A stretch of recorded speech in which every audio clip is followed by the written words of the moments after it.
In this video, I'll be showing you how to find a divorce lawyer by offering you the questions you should be asking them before you hire them as your divorce lawyer. And if you stick around to the end, I'll share 2 pieces of advice that can save you a lot of money. Hi, my name is John McKenzie and welcome to Kingdom Principles.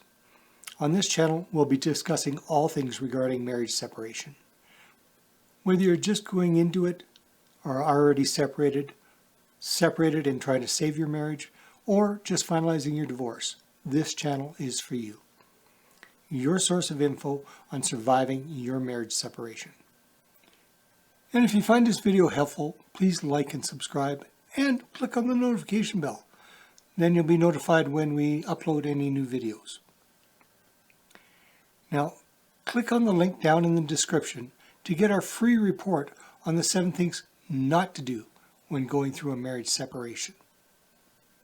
Disclaimer: the information provided in this video is for informational purposes only and is not meant to take the place of proper legal counsel.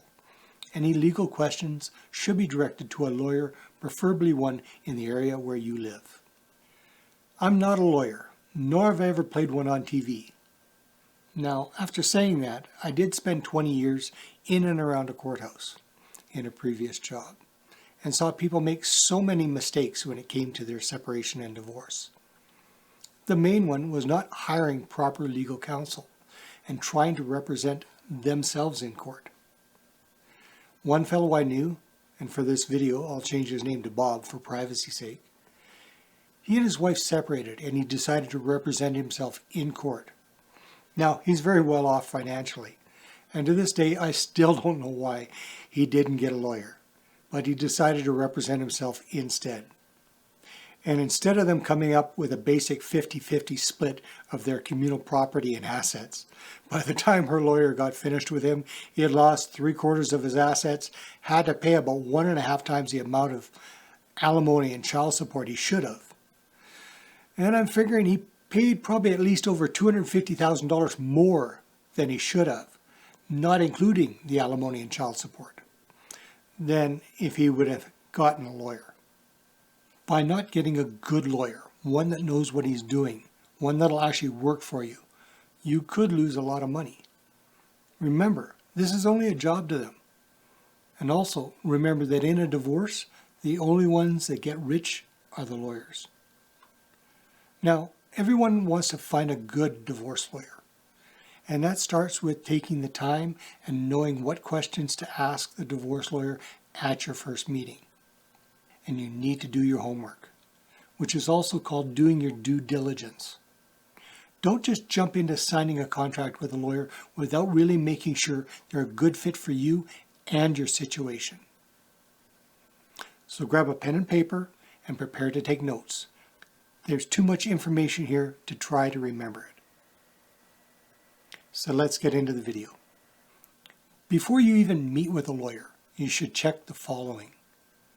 Check to see if the lawyer or law office you're looking at is willing to send written materials to you, explaining about themselves and their law firm, and if there's an initial consultation fee or not, and if so, how much is it?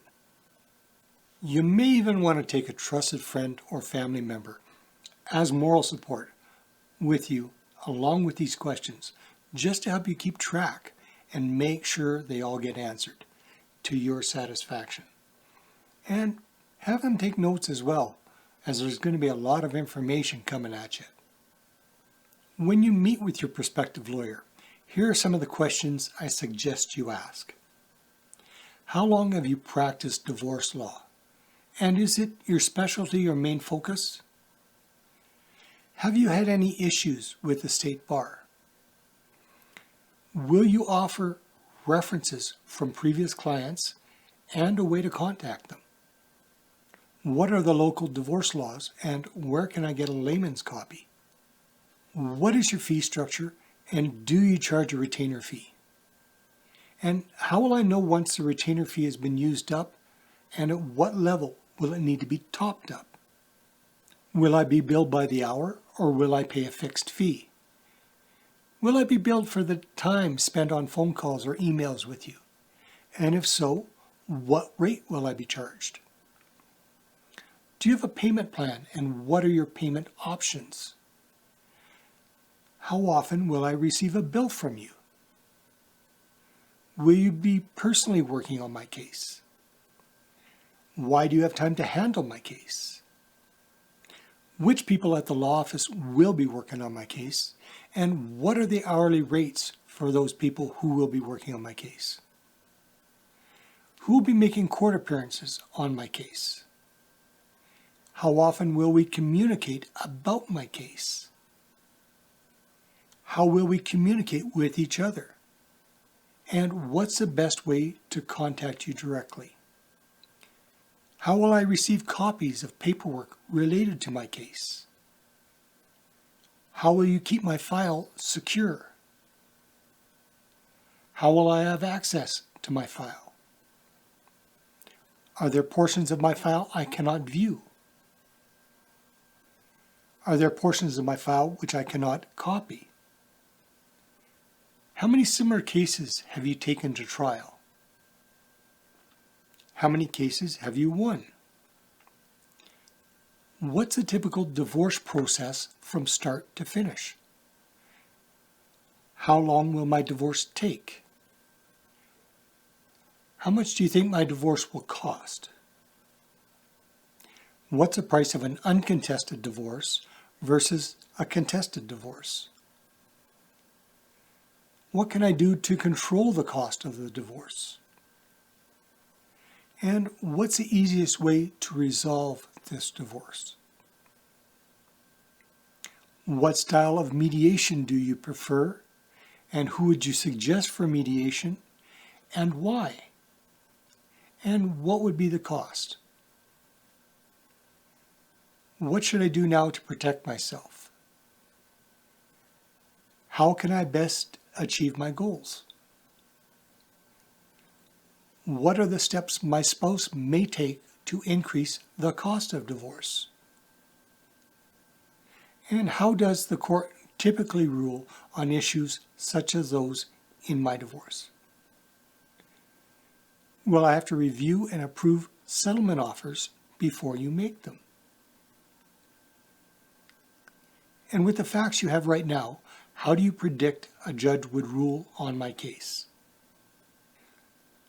Now, this is quite an extensive list of questions, and a lot of the reasons why you'll be choosing one lawyer over another is on how they answer the questions, and how you connect with them, and how you feel they connect with you. Some pieces of advice to save you money. The more you do the legwork for getting the information needed for your lawyer, and the more organized that information is, the cheaper it'll be for you. So organize your paperwork. And don't use your lawyer as your therapist. You'll be able to see a therapist for a lot cheaper than you'll find any lawyer. And if you like or find this video helpful, please click on the like and subscribe button and click on the notification bell to be notified of future videos when they come out. And if you know anyone that needs this information, feel free to forward the link to this video. And be sure to check out our other videos at the end of this one. Our subscribe button is up here in the corner. And please check out our videos.